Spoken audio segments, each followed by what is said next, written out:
Sexuality is an energy. For me, it's the life force energy. It's where the energy for so many other things is sourced. Energy for creativity, energy for connection, and of course, intimacy. But it's energy for everything. Like when you are truly connected to your sexual essence, to your sexuality, and you feel comfortable expressing yourself with truth and vulnerability, you feel so alive. Mm-hmm. And ultimately, what I've learned is that sexuality is like pretty much everything else in my life. It's a mirror. It's a mirror that a man cannot escape, because the way a man makes love to a woman is the way a man makes love to life. Free to be me, free to sing sweet feathers and envelop me like a hug. So much of our lives are shaped by scripts we never consciously chose. Patterns around love, success, safety, and belonging. And at some point, those scripts stop working. What once protected us starts to limit us. Safe to be Seen is a space for honest conversations about that moment, when your body knows it's time for something new. We talk about what it means to build safety first, so growth, intimacy, and expansion don't come at the cost of yourself. This podcast is about updating outdated identities, softening survival patterns, and learning how to stay present through change. We're Darcy and Brandon, and this is Safe to be Seen. It's so good to be here. We're going to talk about some fun things today. We had an amazing weekend. Valentine's. Just had Valentine's weekend. We had such a good time. Had a little getaway, just the two of us, and went to one of our favorite spots that we will not reveal. And just had a beautiful couple of days connecting and relaxing and being with each other. Celebrating your love. Yes, thank you. We've been Valentine's for 29 years now. Crazy. Wow. I know, it's wild. So grateful to be your Valentine. Me too. Yeah. So being Valentine's, we thought we'd continue to talk about relationship, and today specifically we're going to dive a little deeper into sexuality, and should be a fun conversation. I'm excited for it. Yeah. It'll be good. Yeah. So I thought I'd open up just with a little parable that I like, that I hope will kind of frame the conversation and lay the groundwork for what we're going to talk about. And it's a parable about a wild horse. And this wild horse was just outside the limits of a little village where everyone wanted to ride this horse because of its power, its beauty, its majesty. And it was talked about all the time. Everyone talked about this horse. And the boys in the village, they always tried to ride the horse. They would try to ride it by charging it with ropes. They would try to ride it by luring it in with food. They would try to force it. But they would always find, if they were able to get on the horse, they would always get thrown. And it wasn't until the boys realized that this horse was not going to be ridden by force or by strength or by rushing it, but this horse was going to be ridden by the boys or whoever could feel the horse, who could attune to the horse. And the horse really, it wasn't an issue with the horse. The horse got labeled as wild, unpredictable, unsteady, unsafe. But in reality, the horse wasn't wild. That's not why it couldn't be ridden. It couldn't be ridden by men who couldn't feel it. and who couldn't be present with it. So the boys understood, they finally learned that in order to ride this horse, they would have to connect to it. They would have to make sure that the horse felt safe around them. And they learned that they were able to do that through the safety that they felt within themselves. And in that way, they were able to connect to the horse and the horse's nervous system and help the horse feel seen and feel safe. And then they were able to ride the horse. So that being said, sexuality is really very similar. Everybody wants amazing sex. It's one of the most beautiful parts of life. Mm-hmm. But we have found in our journey that unfortunately, not a lot of us really know how to express our sexuality or how to safely engage in this beautiful part of life. And we want to just normalize this conversation. We want to create safety around talking about sex and sexuality, and we want to try to lower the guard, the defensiveness that a lot of us feel whenever this topic comes up. And we want to explore with our audience and with each other how we can better amplify and experience this part of our lives, this part of our expression, this part of our humanity. Mm-hmm. And so, yeah, that's the goal for today. That's the intention for today's podcast, is to safely, without judgment, without threat, discuss this beautiful, sacred part of life. Yeah. We're not learning sexuality. We're remembering it. Mm-hmm. Because humans are innately sexual beings. It's part of our true essence. It's part of, we are sexual beings. We're born sexual beings. And with that, sexuality is so much more than just the act of sex. It's our life force that not only can create human life, but it's our life force that leads to our aliveness and our connection and our humanity and our vulnerabilities and our exposures. It's the most intimate part about ourselves that we first create with inside of ourselves, and then we get to share that with somebody else. And you're right, it can become a topic that becomes very uncomfortable for people to talk about. There's a lot of shame around sexuality that prevents people from opening up and becoming vulnerable about these things. So we want to talk about what causes sexual shame, what causes this misinterpretation and this misunderstandings of what sexuality really is, getting to the root of how that was created, and then how to let that safely unfold with inside of yourself that you then get to share with your partner. Because your partner is not responsible for your sexual aliveness. As within everything we talk about on this podcast, it begins with inside of yourself.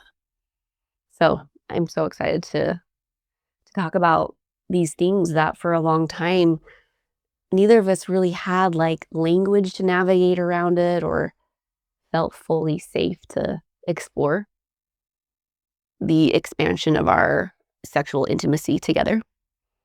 And we'll talk about what that has looked like for us. Mm-hmm. So we hope that this is helpful for people today. Yeah. So Darcy, why don't you, if you would, just maybe let's start with the issue, the problem of being disconnected from sexuality or having a distorted view of it or being afraid of it. Mm-hmm.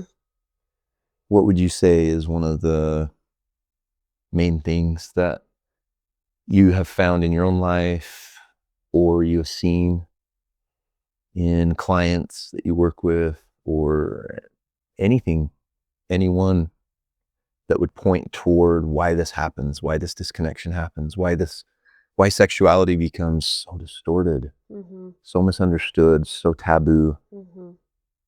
Yeah. Well, I see it as three things that disconnect us from our sexuality. Trauma, of course, cultural conditioning, and religion, and like high demand religion, purity culture, toxicity that leads to people having sexual shame and disconnecting from their wholeness, their innateness of who they really are. And then when I say we're born sexual beings, like when babies are born, they're exploring their whole entire bodies. They're feeling themselves over their elbows, their feet, their toes, their genitals. Like they're just feeling their bodies. They're exploring their humanness. They're exploring these vessels that their souls are in and learning about themselves and feeling themselves. And what happens as children continue to like explore their sexual organs? What can happen is parents will step in and be like, don't do that. Don't touch that. That's not good. Don't do that. So immediately, the innocence of our sexuality is taken away because it's shamed. Because we're like, oh, these people who love me are saying this part of me is not good. Because kids internalize everything. Yeah. And so it gets that part of us that is so pure and innocent and beautiful becomes something that is shamed and embarrassed and covered up. Instead of like parents teaching boundaries, not shame. Don't do that in public, at school, around your friends and family. That's something you should be doing in private as they get older. So I think that that plays a huge role, like our cultural conditioning in our sexuality. And I think that porn plays a huge role in our disconnect from our sexuality, in that there's no emotional connection in porn. It becomes very objectified.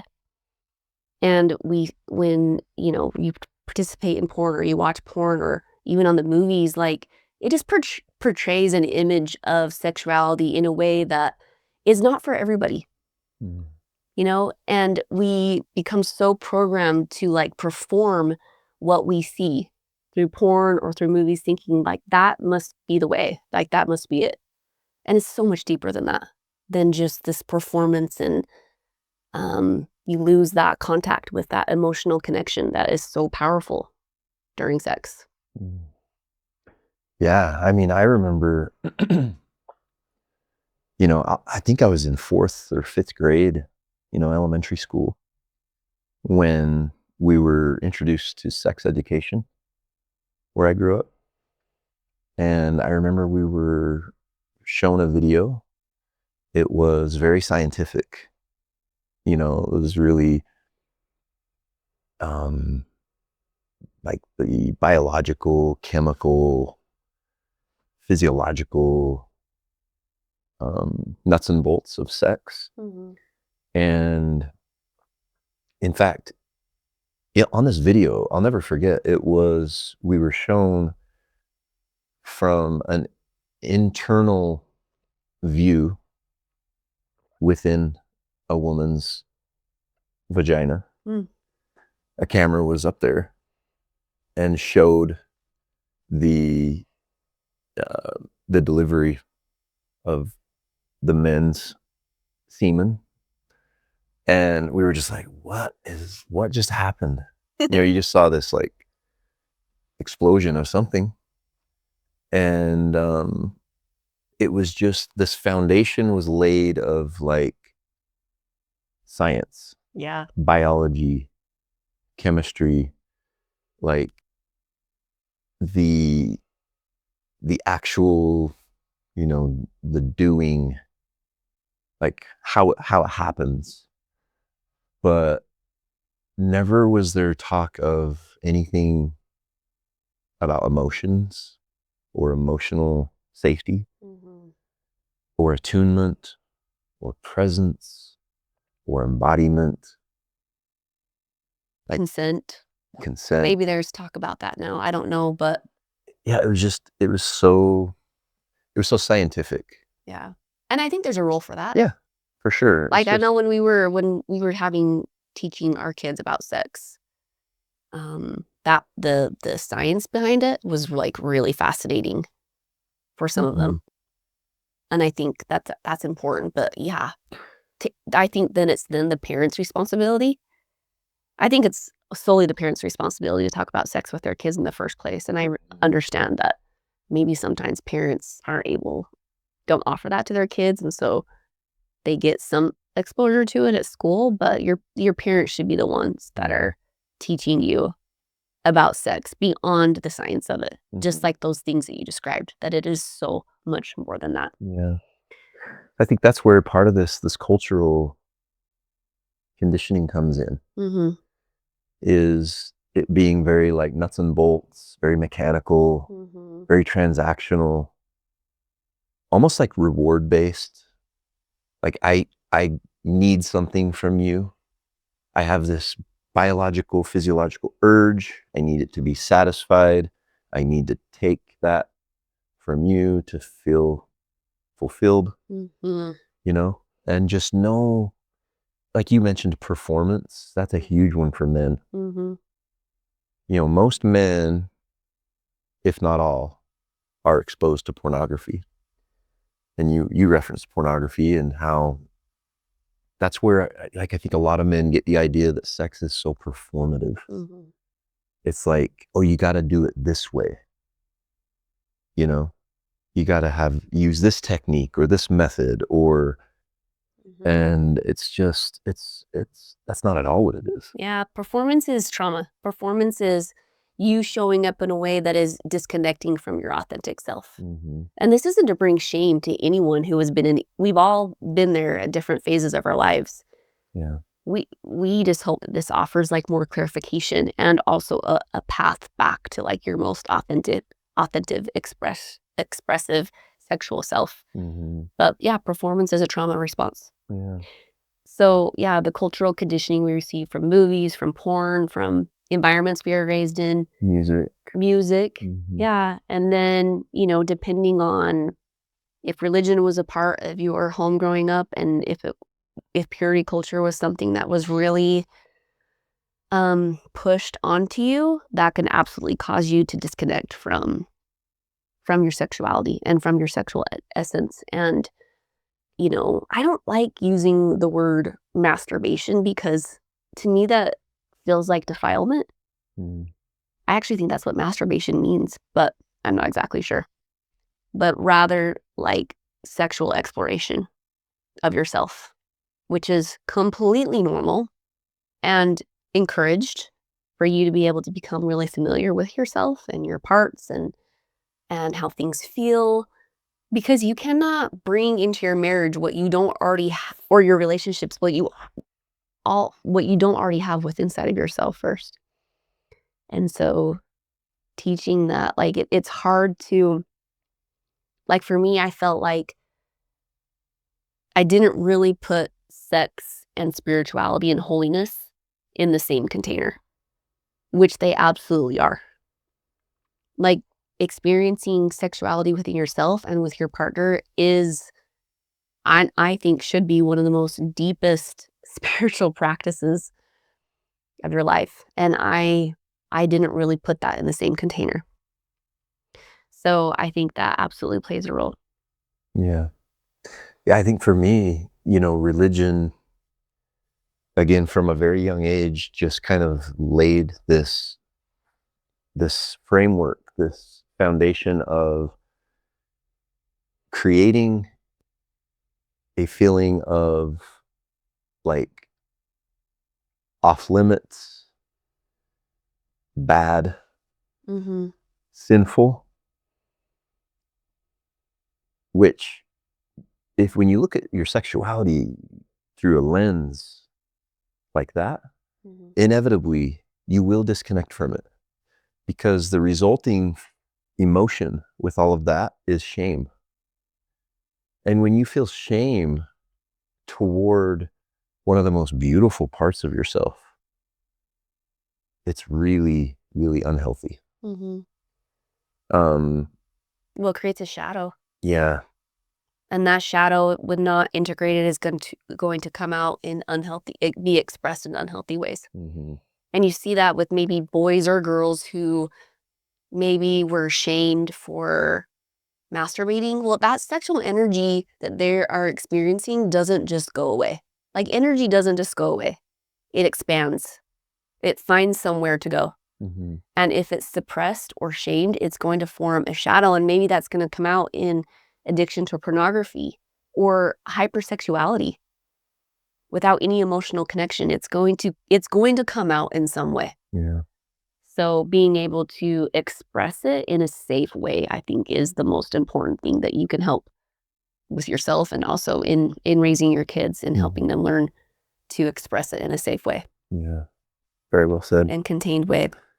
But Yeah, and then trauma, obviously. Trauma is experiencing sexual trauma even before you're in a relationship or in a relationship, it can happen. yeah, Um, disconnects you from your sexuality and from your aliveness and from your pleasure and from your sensations.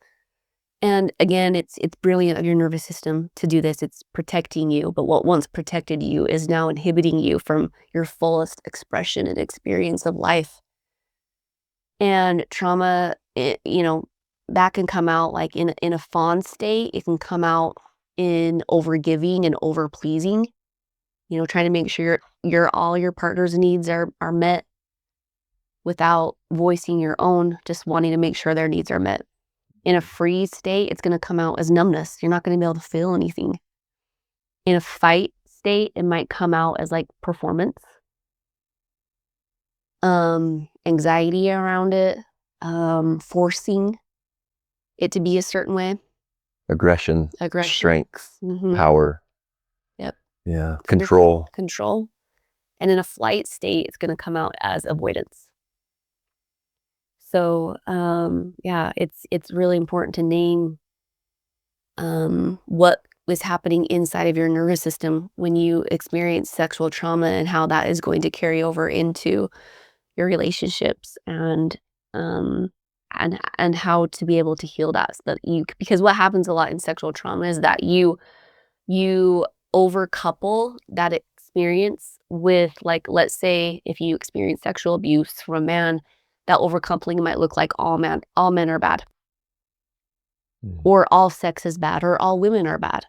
You overcouple it. And so the process of healing that is learning to decouple that and being able to express it in a titrated, safe way within yourself first, and then with your partner if you choose to. But it's a process, and Yeah, it can take time, and that's okay. yeah, And if you're in a safe relationship, trauma is relational.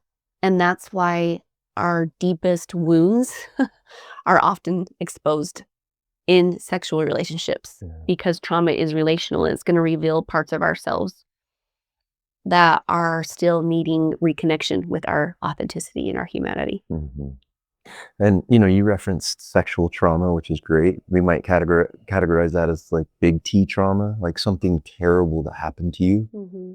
directly related to your sexuality, Mm-hmm.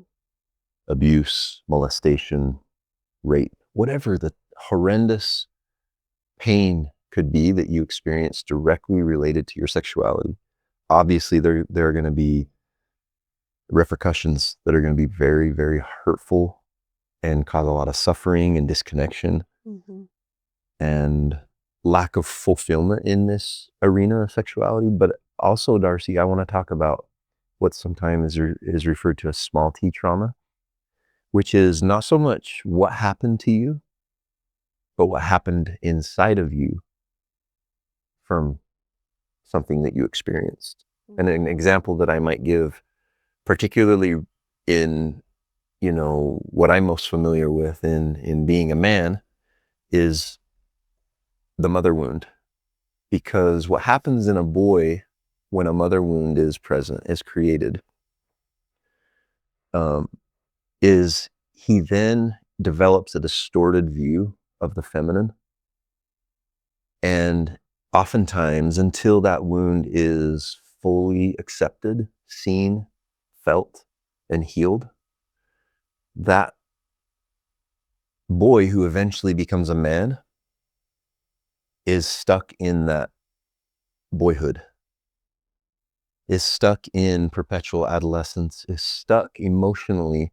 Although he's big physically, he's still a little boy, seeking acceptance, validation, belonging, enoughness, and worthiness from the feminine.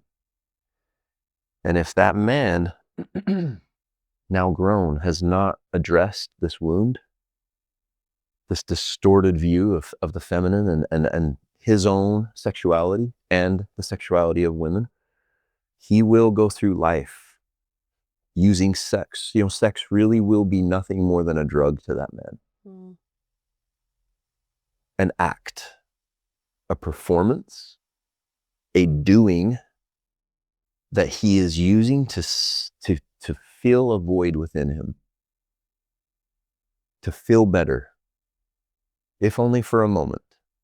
No different than a drug. He will get a beautiful, extraordinarily strong high, but then he will come down from it and he will realize that he still feels empty. He's still seeking something to fill him. And so, yeah, trauma is a big one. Trauma of any kind, whether big T trauma, something physically happened at the hands of someone else to you related to your sexuality, or small T trauma wherein you felt abandoned, rejected, not enough, unseen, and you continually, when that trauma happens, you experience a separation from yourself, from your true essence, your truth, and you spend all your energy and time and focus in trying to fix that, in trying to fill that void. Yeah. Yep. And I think too with women, another part of maybe this is cultural conditioning in women that causes women to disconnect from their sexuality is you mentioned the horse kind of being wild, which you're referring to the wild feminine, which is that is a part of the feminine, is she's wild and free. And for so long, the feminine has been taught to be submissive. Don't be too much. Don't share too much of your sexual energy. Don't do that. That's not okay. Dress a certain way. Don't be too much. Don't show too much emotion. Don't be too embodied. Heaven forbid a woman be embodied. And so we're taught all these ways that you should be this way. And then you'll be liked. And then you'll get this man will like you. But women aren't meant to be submissive. Yeah. That's survival. That's not truth.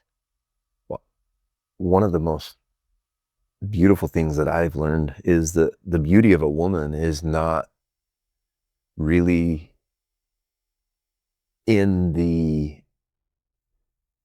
geometry of the woman, meaning how she looks, the lines and the textures and the shapes and the form that her body takes. The beauty of a woman, the beauty of the feminine is, I have found, to be largely based on her aliveness, her authentic expression, her connection to herself, her sensuality. Yeah.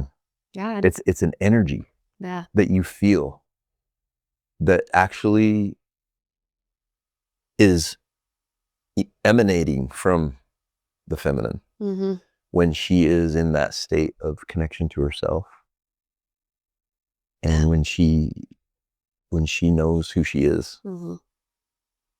Yeah.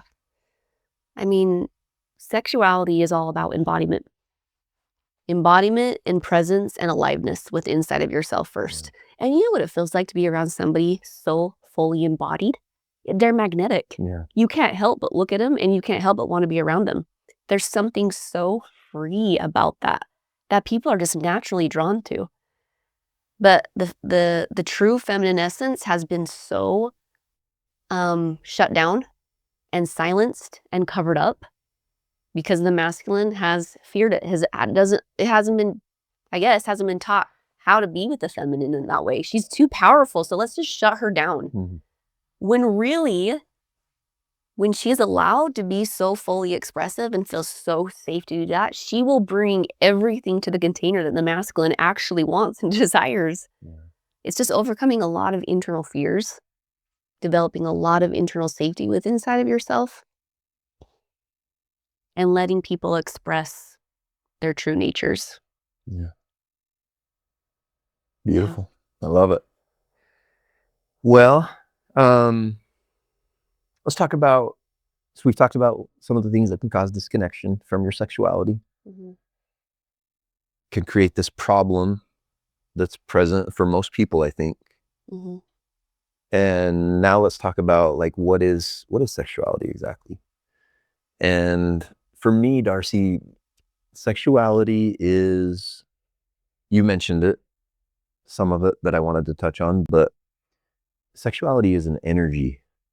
It's for me, it's the life force energy. Mm-hmm. It's where the energy for so many other things is sourced. Energy for creativity, energy for connection, and of course, intimacy.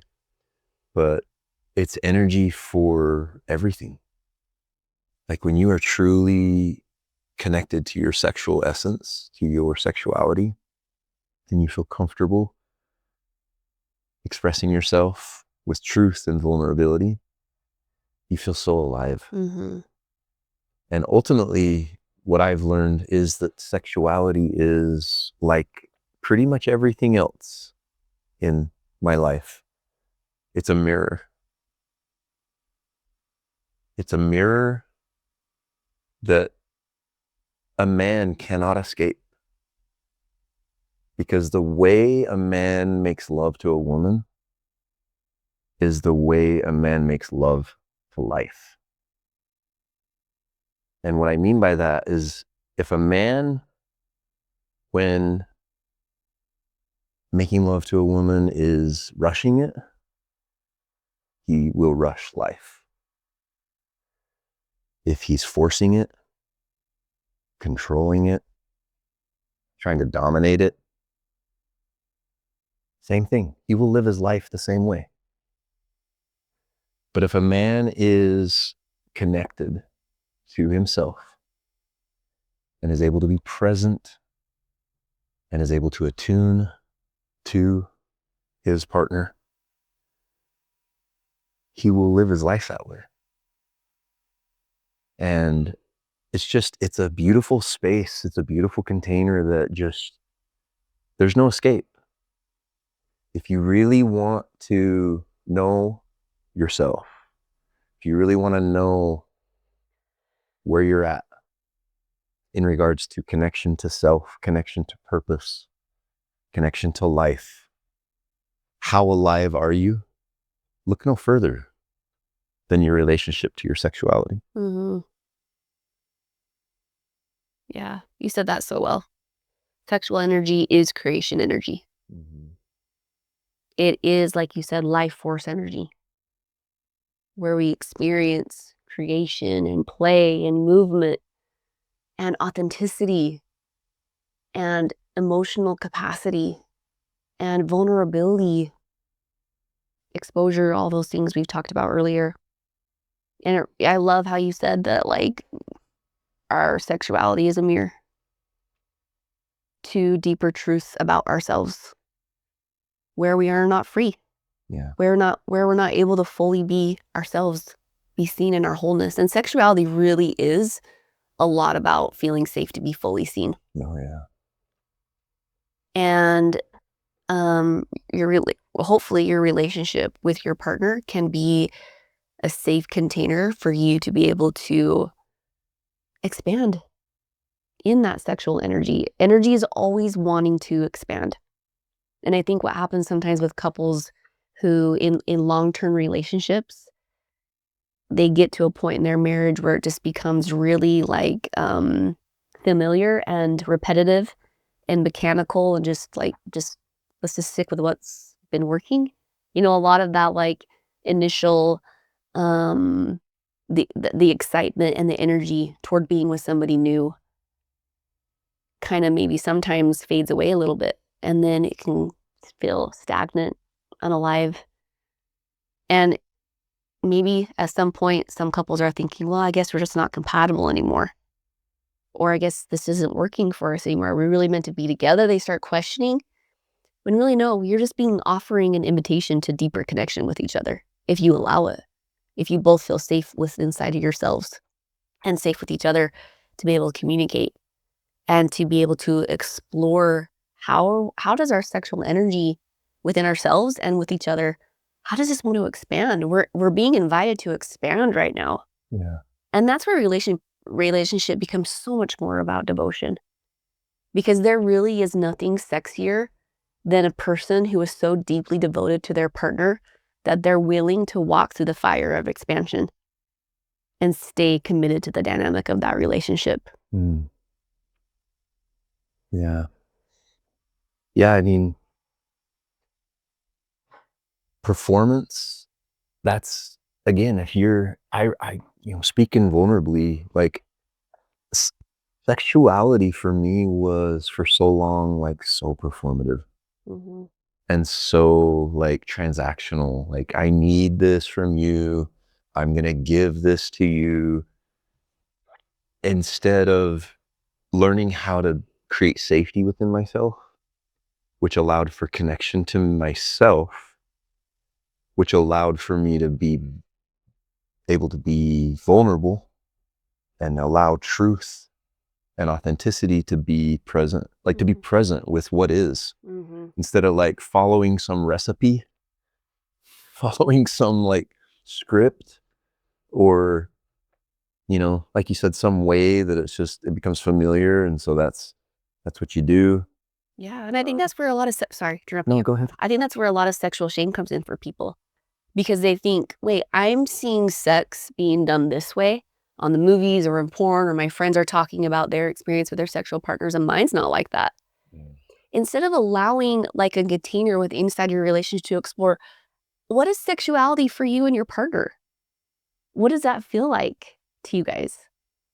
It doesn't have to be what you see on the movies or what your friends are doing. That's what's so beautiful about the sexual container that you create with your partner. It's this free, open space to explore how you each want to express your authenticity. And that's when it becomes spiritual, actually, and so deeply connective and fun and playful and all the things that we all want in our sexual relationships. But when we stick to this is the way that it must be, or else I must be doing something wrong, you're going to become stuck in a cycle of inauthenticity and performance. Yeah. Yeah. And, speaking of the container of sexuality being a mirror, a very potent, non-escapable mirror, when I realized how performative sex was for me, that's like I was performative in so many other areas of my life, Mm.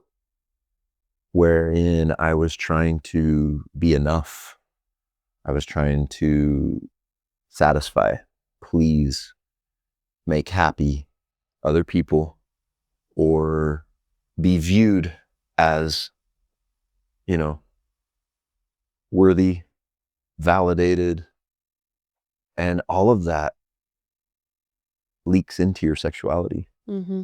and will be. So one thing that's really important for me to remember, Darcy, about sexuality is it's not, I don't like to look at it, if you have, which I think to some degree or another, all of us have things we're working through Mm-hmm. in our sexuality. I dare say that very few, if any, people are like perfectly healthy sexually and have everything figured out. And that's part of the beauty, is like working through that with your person, and with vulnerability and truth and safety. it's so beautiful. But what I was going to say is that in that container that you cannot escape, which is a mirror showing you to you, you have to realize that, I believe, you don't want to look at it as if it is broken or you are broken. It's just exposing the truth. That's all. So look at it and welcome the truth in, whether it be fears, insecurities, lack of safety, whatever it is, and let that teach you. Let that be your medicine. Yeah. But don't look at it like it's broken. Look at it as like your sexuality will expose the truth. It will expose you. And let it. Yeah. These things we were so unaware of for so long. Yeah. Because you speak to being a performer, and I was kind of took on a caretaker position and a people pleaser of like, I just got to make sure your needs are being met. Yeah. Like, I want you to be happy, and really disconnected from my needs, my wants, my desires. And that wasn't like, that was my doing. It was me not like feeling fully safe, like communicating to you needs and wants and desires. And because I hadn't, it's a foundation you create with inside of yourself first. And yes, of course, you have to have a safe partner for that to be able to fully unfold in and bloom in. But it's recognizing what your patterns are in your sexual relationships and how you're consistently showing up with your partner, and then getting curious about it. Not with shame, like you said. Don't involve shame. That will keep you stuck in survival. And just letting it show you where you're not being fully authentic, fully yourself, fully expressed. And we had to do that. We had to come to these realizations of the ways that we were showing up with each other that was creating disconnection instead of deeper devotion and deeper connections. Becoming first more familiar with ourselves and our patterns, and then familiar with each other's patterns and how to help heal that inside of our relational dynamic. Yeah. Another big thing that I learned, Darcy, was in regards to it being a mirror, is that, man, I was so wrong and confused about the, like, how, like, measuring how good sex was or how strong like our sexual energy was by like what you were doing or what you were willing to do or not do, or like around you. And it's so paradoxical, but the actual truth that I have learned is that healthy sexuality and amazing sex and deep fulfillment and like just really discovering this incredible part of life had nothing to do with you, really.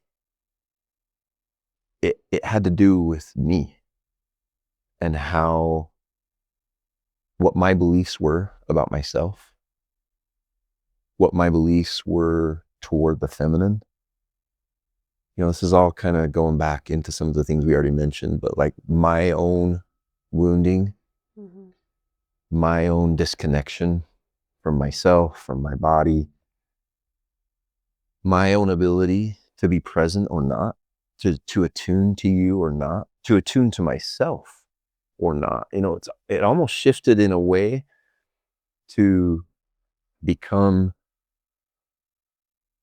you know, you mentioned the spiritual nature of sex. And for me, it became so incredibly spiritual when I shifted that focus off of you and placed it more within myself, and almost went into it as if this was a ceremonial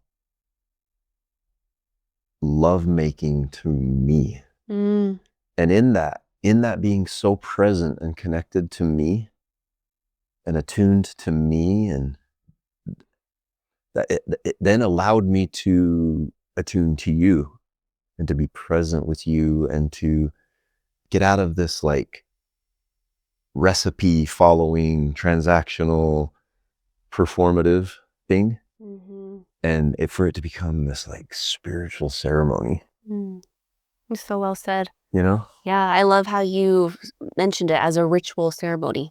I've heard people sometimes term sex as a chore, as something like, oh, we got to make sure and get that in, like check it off our list for the week, you know? And we have been there. Yeah, we have. Like, let's just do this because we're supposed to do this, you know? But sex should be a ritual and intentional. And yeah, there's room for spontaneous sex. There's room for all of that other stuff. We're not saying there's one right or wrong way here. But sex is so much more than just what happens in between the legs. And when you are intentional about that and co-creating with your partner of how to make this more ritualistic and ceremonial, that's when it becomes so alive and deeply embedded inside of yourself and with each other. So should we talk about some ways that couples can do that? Yeah. How to make it ritualistic and ceremonial. And let's do it. So some things that we do is, I do think depending on where you're at in your relationship and how open and free you feel with your partner, but I do think it is important to, especially if you have really busy lives, which most of us do. You got kids you're managing, raising, jobs, communities you're involved in, like all of these things, is making intentional time for it. Maybe scheduling a date a week that's just focused on being intentional about creating ceremonial, ritualistic, fun, alive sex. So that you know, like, this is something to plan on, prepare for, to make super special. And I think that as you get older and in your long-term relationships, that becomes more of something that you need to prioritize, because you can get lazy. I think a lot of couples get lazy when it comes to co-creating with their partner really incredible sex, because it just becomes so like mechanical and like just doing the same things over and over again. So, but I think things that we do to make it more special is we create the setting. You know, you bought a massage bed.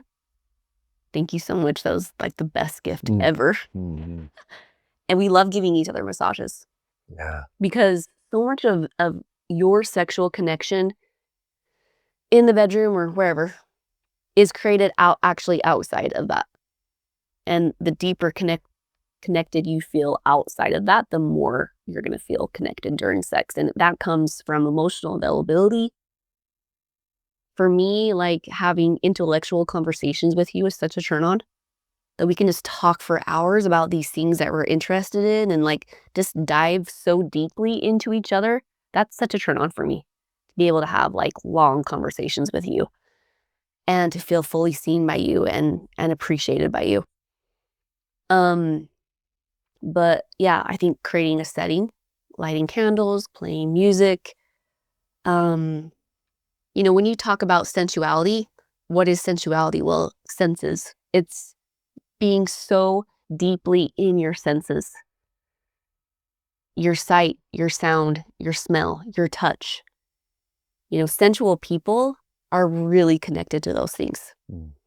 And how that sensuality is brought into your sexual experiences, because I believe good sex requires you to be so fully present and embodied and so connected to your sensual sensations. Yeah.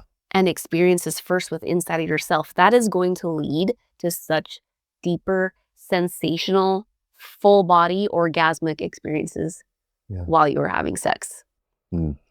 Before we continue, I want to share something with you. If you've been listening to our podcast and resonating with the work we talk about, nervous system healing, patterns, embodiment, but you're wondering how to actually do this in your own body. I created a series of somatic repatterning audios for you. These are guided nervous system experiences designed to help you move out of survival patterns and into regulation and more clarity and expansion. Real change doesn't happen through just understanding alone, it happens through felt experience. Each audio helps you work directly with your subconscious through breath and sensation and somatic awareness so your body can update what feels safe. If you want to go deeper with this work, you can find the link in the show notes. Okay, let's come back to the conversation. Sorry. Well, that's what that's so well said. And that's kind of what I was alluding to when I was mentioning that, if you go into it as if, of course, you're sharing your sexuality with someone else, you're making love to someone else. But what you said it so much better than I, but that's what I was saying by, like, if you go into it with this almost like you're making love to yourself, that's what I was meaning. Like, you are so attuned to yourself. You're so open. Your heart is open. You're present. You're allowing yourself to feel everything.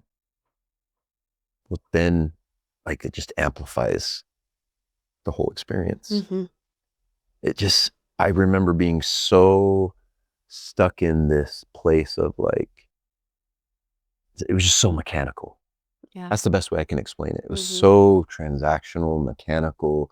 Like, first you do this, and then you do this, and then and instead of just being present and being able to listen to and feel what is wanting to be expressed. Yeah.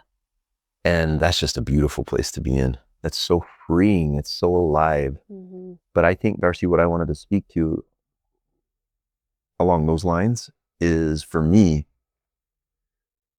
vulnerability is so important. Mm-hmm. Outside, like you said, outside of the bedroom, vulnerability outside of the bedroom sets the stage for vulnerability within the bedroom. Mm-hmm. Because if you feel safe opening up your heart to your person, sharing with your person your internal world without needing to be defensive, without needing to justify or explain, but just being in an emotional relationship with your partner, where you feel so safe to be vulnerable, Mm-hmm. that changes everything Mm-hmm. sexually. Because then with that safety, you take emotionally, knowing that I can tell my person anything. Mm-hmm. And I don't feel judgment. I don't feel attacked. I don't feel rejected. Yeah. You take that into your sexual expression, Mm-hmm. game changer. It is. Well, good sex requires a lot of good open communication. You have to be able to receive feedback without getting defensive or without managing somebody else's experience. Yeah. You have to be able to say, I like this, I don't like this, and not take offense. Yeah. You should want to be able to meet your partner's needs that way and want to be able to help them experience pleasure in a way that their body is wanting it and responds to. It's going to be different for each other, as it should be. That's what creates that polarity. Yeah. And even perhaps better than, I'm not saying, it is very important to be able to speak your truth and say what I like, what I don't like, what I want to do, what I don't want to do. But those moments where you don't need words, then you just feel like you're so connected to your own body and to your partner's body that you know exactly. Yeah, that's where attunement comes in. Attunement is so important in deeper sexual connections, is really, because you said, like, so much, a lot of sex is it's not talking. It's feeling. It's feeling each other's energy and the needs and wants and desires of your partner's body and really attuning to that. You're really good at attuning to me, I must say. And it feels so good to know that you're just so present and attuned, and also, like, slow down. A woman's body, men, A woman's body can take up to 30 to 45 minutes of experiencing connection and intimacy and attunement and touch before her body is ready to experience an orgasm. Yeah. You know, our bodies are so different, and understanding that and attuning to that. I'm not saying it's like that for every time for every girl, but on average, it's about 30 to 40 minutes before her body is prepared to experience orgasms. And what do we talk culturally? We touched on earlier, you know, through media, pornography, everything like that. Locker room stories is hard and fast. Rush. Force, control, dominance, submissiveness, all of that kind of stuff. Yeah. And, you know, that might play a role here and there. That might be a part of your kink and fun. Sure. Which is fine. But overall, you're right. Like learning to just slow down. Mm-hmm. And that's where, you know, I just repeat what I said earlier. Like the way a man makes love is the way he moves through life. Mm-hmm. Is he always in a rush? You know, if you want to know a lot about a man, just follow him in his car and watch how he drives. Is he always in a rush? Think about it. Like most of us drive in a hurry. Most of us have sex in a hurry. Not present, not connected, not attuned. And most of us live our lives that way. Mm-hmm. One day after the next, before we know it, we're old and we think, where did my life go? Yeah. And it's no different. It's all just a mirror. Mm-hmm. Yeah, and I think that's why in long-term relationship, midlife offers you this beautiful opportunity to see where your love and your sexual connection can expand. It's going to change as you change and as you evolve. Yeah.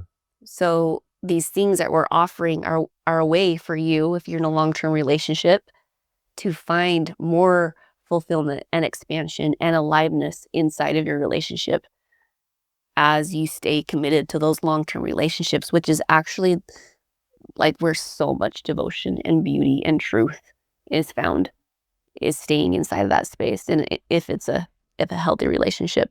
Yeah. But yeah, slow down. And maybe you have the time for it. Yeah. And sometimes there isn't time, and sometimes it's like we just got quickie and right now, and that's fun too. And sometimes those are great. Yeah. Yeah, that's fun too. But if you're wanting to bring more aliveness, I would say slow down, play. Play is important. I mean, sex is play. You're playing with each other. It is so fun, and be innovative. Exploration, curiosity, novelty, but in this container of presence and attunement, it's amazing. Yeah, and have fun, explore different ways. And, you know, we started like putting an air mattress in the back of your truck, and on dates, we would go out in the middle of nowhere and play. Or, you know, find adventure in it and fun. It's supposed to be that. And laugh, be able to like laugh with each other. Yeah.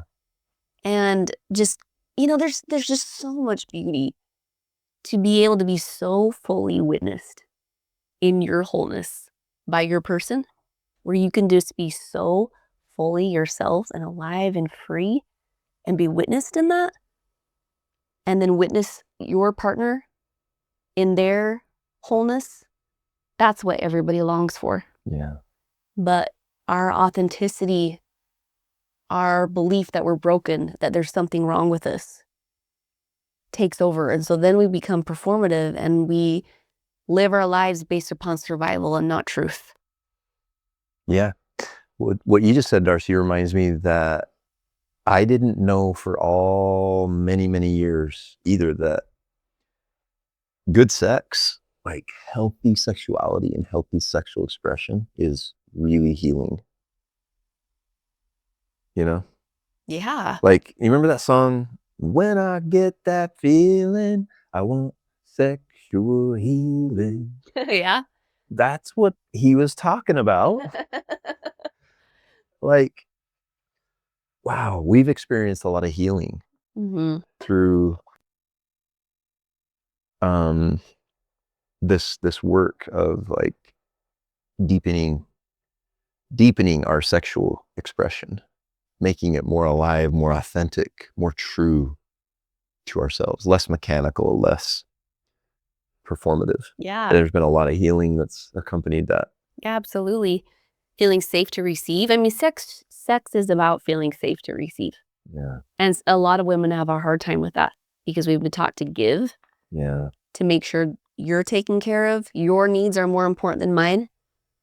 That's survival. That's not truth. And that's not the way that the feminine is meant to show up in her sexual dynamics and relationships. Man, I love it when you just receive. Thanks. I love receiving. I can't remember where I was going with that now, but I lost my train of thought. Sorry. No, that's okay. What was I saying before that?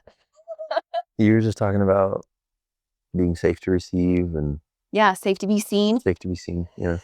And feeling safe because exploration, evolvement is going to require you to feel safe to do that. To be able to expand within yourself and to be able to expand with your partner. Yeah. So we've talked about some things to help with that expansion. Novelty, play, safety, slow down, authenticity. I would just throw in, not to like, I know we talk about this all the time, but no place is it more important to be able to regulate your nervous system. Mm. Nervous system regulation is so directly tied to your authentic, healthy expression of your sexuality. Mm-hmm. You know? Well, yeah, pleasure signals safety. Yeah. The more pleasure you are experiencing inside of your body, the safer that you feel. And the more safety you feel, the more pleasure you can feel. Mm-hmm. So they're directly connected. Yeah, totally. And sexual energy is, like you spoke about how sex is healing. Well, that it's sexual energy that is being released. And that's why some people cry after having sex or during sex. It brings up things. You're literally being able to release like survival, false identities. It's a release. That's why people can they can sleep better after they have sex. They feel better. Yeah. Allow yourself to make noises, to move in whatever way you are feeling like you need to. You're moving energy through your body. But that only happens when you feel safe. Mm-hmm. When you feel safe to let go and to move or to make whatever noises, sounds, whatever that you are like authentically are wanting to do. Mm-hmm. And that's when the healing happens. Mm-hmm. That's when the connection deepens, and yeah, it's so beautiful. Yeah. And also invest in a massage table. I'm telling you, like, They're the best. because that gives us so much time to be able to devote to touch and attunement and connection in a way that's not directly sexual. Mm-hmm. It's just, we're just, you know, becoming familiar with the lay of the land, so to speak. Yeah. With our massaging, you know, our tradition of massaging, and it's just one of many ways that we like to set the stage and Mm-hmm. and deepen our Mm-hmm. our sexual expression. But also, like you mentioned, switch it up. Like, get out of the house. You know, like when we go, we throw an air mattress in the back of the truck and go out in the desert or wherever. We won't say where we go, but that's super fun. Like under the stars, under the moon, like, Yeah. just like switch it up, get curious. I think curiosity is so important. Mm-hmm. Novelty. It leads to curiosity leads to novelty. Novelty leads to, like, your brain is created for novelty. Like, new things stimulate it and create new neural pathways, and so good for you. Yeah. And I would say flirt with each other outside of the bedroom. Mm-hmm. Like what time, like I said, sex is so much more than just what happens in between the legs. Yeah. It's what is the energy between us outside of that? Are we holding hands? Are we snuggling on the couch? Are we sending each other sweet texts throughout the day? So yeah, I think it's really important to create sexual intimacy outside of just what happens during sex. Through flirting with each other. Like, act like you were when you were first dating each other. Bring back the energy and the time that you put in toward your relationship at that point. We become lazy and stagnant and predictable in our relationships.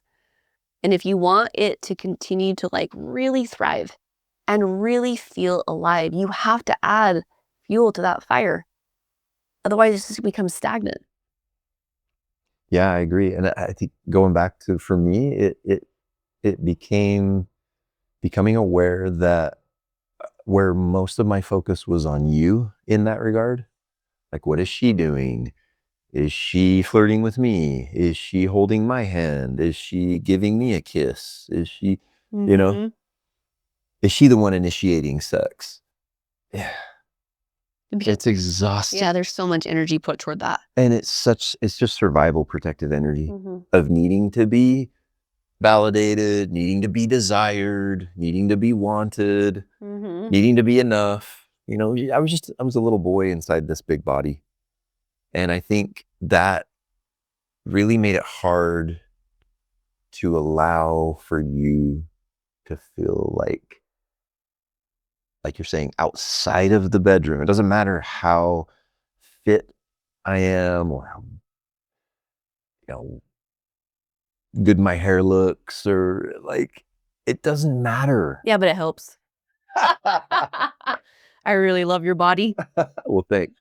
But what really matters that I realize, because I used to be like, why is she not that into me? Like, I think I'm not like an ugly guy. I'm not like, but it's because like I was so like hyper vigilant, hyper focused on you, instead of like putting the focus on me and what am I bringing? What am I doing to create this sacred container of safety outside of the bedroom? Yeah. Like, what am I doing in those moments where maybe things aren't going quite like I would hope? Maybe things are getting quite intense. Well, again, I just can't emphasize enough. It's just a mirror, because there's no more intense container than sex. And if a man can't handle the intensity, doesn't know how to connect to his breath, doesn't know how to connect to his body, stay present in this intensity, he will escape. He will dissociate. He will not experience the full extent of what's going on. Yeah. And I don't know, it's just so clear to me now that like those moments where outside of the bedroom, whether it was when maybe the kids were causing havoc, or I was having problems at work, or someone cut me off while driving, or, you know, someone was rude to me at the supermarket, and I wasn't able to like hold that. I didn't have the capacity to hold those uncomfortable emotions, and they would spill out into, you know, being taken out on you, or like, you know, having that energy about me where you were like, ooh, I better tiptoe around him for a while until he calms down or he feels better, or anything like that. Men, I'm telling you, your woman will not feel safe with you. She will not feel emotionally attuned to and seen by you. And I promise you, it will show up in the bedroom that way too. Yeah. The feminine feels before she thinks. And I can promise you that when a man is grounded, present, has emotional intelligence, and his energy is contained, he doesn't have leaky sexual energy, you don't need to ask for the feminine. She will just come to you. Yeah. Because that energy and that polarity becomes so strong, she can feel how present you are. She can feel if you have leaky sexual energy. She can feel your neediness. Like if we as women do not want to be your caretakers. We don't want to be your mothers. And caretaking can spill over into the bedroom. That does not create eroticism inside the female. Yeah. And we don't want to take on that role. And I think in sex, it becomes really role-based. Yeah. I'll be submissive. You'll be powerful. Just these really distorted views of what the masculine and the feminine are and what actually is healthy energies when it comes to sexuality and how it's being expressed. So yeah, there's nothing more attractive than a man who is the most powerful person in a room, man or woman. I've said this before, is the most present, contained energy person. That is the most powerful person in the room. Yeah. They don't have to say a word. You can feel them. Yeah. You know how safe they feel inside their body just by the way they're standing in a room, by the way they interact with other people. Like no words said. You can just feel it, especially the feminine. She feels that. And she feels like anything's forced, pressured, performative. Need-based, caretaker roles.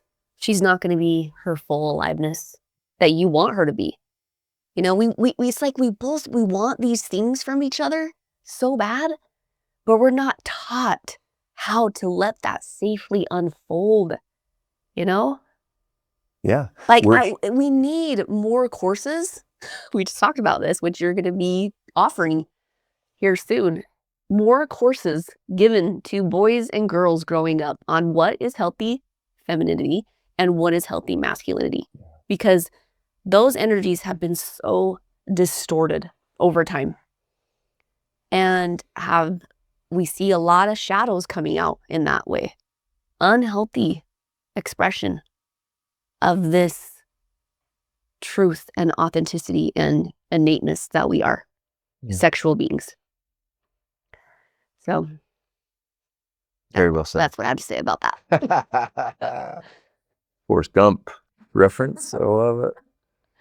Yeah, I think that we could probably do a whole podcast on like polarity and desire, and we won't go into that now in detail. But yeah, it's that masculine. It's just when you realize that everything is energy, and that grounded masculine presence is the container in which the pure love can flow from a woman, which is that's her greatest gift, and her aliveness and her intuition and her creativity can, like, if she has somewhere safe to allow that to flow, that's where it happens. But the masculine has to understand. And sometimes when I talk about this, I get the look from men, or sometimes they even say, are you saying that like it's the onus is on the man, like it's all the man's responsibility? No, it's definitely a dance between the two, masculine and feminine. But I do believe, just from my own lived experience and what we have experienced together, that it is the man's responsibility to create, to be that grounded presence wherein the feminine feels safe to do her thing. Yeah. To be her. Yeah. To be her, to allow her divinity and her full authentic expression to flow. She has to feel safe. And so, no, I'm not saying it's all the man's responsibility, but I am saying without a presence that allows for safety and this container that we're talking about, it makes it really difficult for the feminine to be all of her, to allow all of her to be expressed. Yeah, and it's not just philosophy. It's, the masculine is typically stronger and bigger. So he has to be able to set that container of full safety for the feminine to fully be able to bloom in. Yeah. But the irony, Darce, is, again, we've mentioned this, but if we take, for example, it could be any wound, but if we've already talked about the mother wound. If there's a relationship that the man has a belief or a view about the feminine that is distorted, that is in a way that needs him to be validated by her, it doesn't work. That polarity disappears, and the desire in a woman is not going to be there. We're not going to be as strong if she feels like she's with a little boy. If she feels like in any way she is a mother to this man who needs me so that he can feel good enough, it just doesn't work. It does not work. It won't last. It doesn't matter what that man looks like, what techniques he uses, And if a woman is in a position where she has taken on the caretaker role, that's not truth. That is survival. That is not your role. It's not. And you're missing out on so much aliveness within inside yourself when you are taking on that submissive role and just performing sex. Like, so many women fake orgasms because of that. I don't want to hurt your feelings. I don't want to make you feel less of a man. Instead of being so fully safe with each other that you can communicate, hey, babe, like, I'm needing a little bit more sexual play. I wasn't able to reach my fullest sexual potential, however you want to say, during that session. And the man's going to be like, yeah, okay, for sure. What can we do here? Yeah. Let's explore this together. Let's co-create this together, not take offense. I cannot tell you how many women have faked orgasms or have never even had an orgasm, even after having kids, because of that. Yeah. That's so sad. They feel like they're having to take care of their man. Yeah. Making sure that he is emotionally managed so that not only, like you mentioned, hurting his feelings, maybe making him sad or feeling insecure because he can't please his woman. But what about, I'm sure, I'm assuming here, but I'm assuming that there are women who have to put on a show or fake and be extraordinarily performative, because if not, their man might actually turn into a monster. Like, if he doesn't feel like, he's enough for her, like he's able to please her, then he might view her as the enemy. He might view her as something is wrong with her, Yep. And it's just, it's so unhealthy. It's so unhealthy. Like, your pleasure is your birthright. Yeah. It should not be something that you have to forego in order to make somebody else feel better. There's so many times where it's been like, hey, babe, I'm not done. Yeah. Like, we need to keep going at this. And that's okay. That's where the fun and exploration comes in. It has nothing to do with you. Well, that was a game changer for me. When I took, again, taking the focus off of you in that way. Of course, my focus is on you in regards to being present with you and attuned to you. But what I mean is, when I realized that as long as I'm taking care of me in the ways that we've discussed already, the fulfillment, the pleasure, the satisfaction that you get out of our sexual experience, not on me anymore. Yeah. That's where sovereignty and That's autonomy freedom. comes in. Yeah, absolutely. When I realized that actually your ability to get out of this, everything, that's your work. Wow, that was so freeing. It is, for each other. Yeah. So freeing for each other. And I do want to name here that there are things that can prevent women from not being able to experience the full range of orgasmic pleasure throughout their bodies. And it might take, beyond your relational dynamic, somebody outside of your relationship to be able to help with that. And I really, really suggest somatic sex therapists. because sex is somatic. Mhm. It's being attuned to your own sensations inside of your body. It's not just talking about, I'm not feeling this. Okay, like you can't talk your way out of a sensational experience. You have to experience in your body. So I really suggest somatic sex therapy if that's something that you feel like you're needing or that you're wanting to go deeper with inside of yourself. Or at the very least, like begin with nervous system regulation work Mhm. and somatic awareness. Now, whether you're diving right into the actual, sexual component of the therapy, but you are highly qualified as a nervous system regulation therapist and somatic coach, Yeah. for example. And just in doing the foundational, like groundwork related to nervous system health, Mm-hmm. that's so important. Yeah. And so I'm just going to throw a plug in for you, the work that you do, uh, at Holos_heal, or your website, Holos Info. Poloshealing.info. HolosHealing.info. Yeah. Sorry. I'm not a somatic sex therapist, but I do help people connect to the sensations inside of their body, which is going to lead to deeper, more fulfilling sexual Yeah, experiences. that's what I'm saying. Yeah. And like, and the work that I offer men, I'm not a sex therapist, but the work that I do in helping men reconnect to their body Mm-hmm. is really important and can provide a foundation, can provide a starting point and a framework that men can start the path of sexual healing Mm-hmm. and reconnection to their sexuality Mm-hmm. and sensuality and greater fulfillment with their partner, for sure. So, Yeah. and we do couples coaching, and we offer retreats, which people can follow us and find more information on that if you want. So Yeah. And I just want to say that sexual healing is a remembrance of your who you truly are. And that's what healing is so much about. It's returning to truth.